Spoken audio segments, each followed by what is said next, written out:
think a lot of people were clamoring for us to finally get together. Now it's finally happening.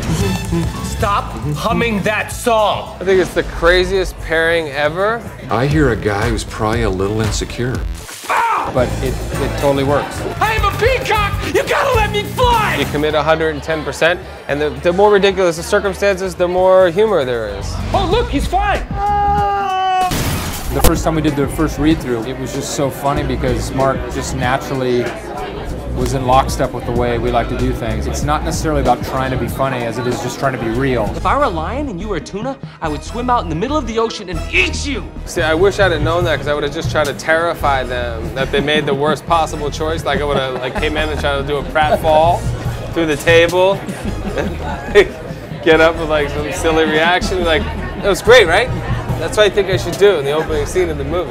We'd have been like, no, who else can we call? Yeah. Matt Damon could be funny. It'll work. Did that go the way you thought it was going to go?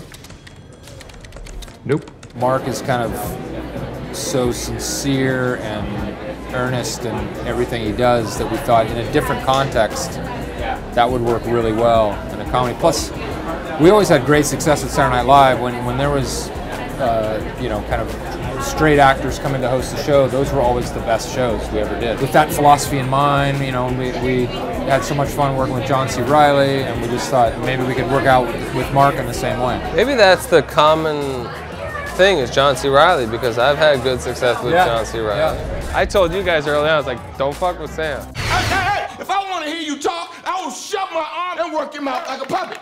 Peace out. Real characters. You stopping me? What? Even in a comedy, getting yelled at by Sam Jackson is very intimidating. One of the other jokes in the movie is that your character is married to Eva Mendes. That's not a joke. It's not Why meant is to that be a joke? Why is that funny? Why would you phrase it that way? Hi. Who are you? I'm his wife. This is Ball and Chain. I gave her the chance of a lifetime to be with a real leading man. Come on, seriously, who is that? His old lady. They thought it would be funny that this very straight-laced guy that kind of talks about his wife like, God, she's a real pain in the ass, and so I apologize ahead of time.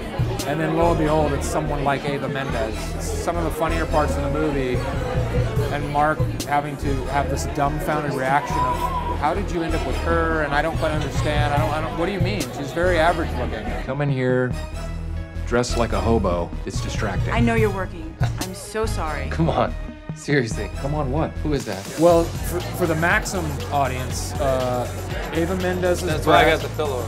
Eva Mendes' I breasts. said whenever you got a little boring, put the pillow up there. You smell pot.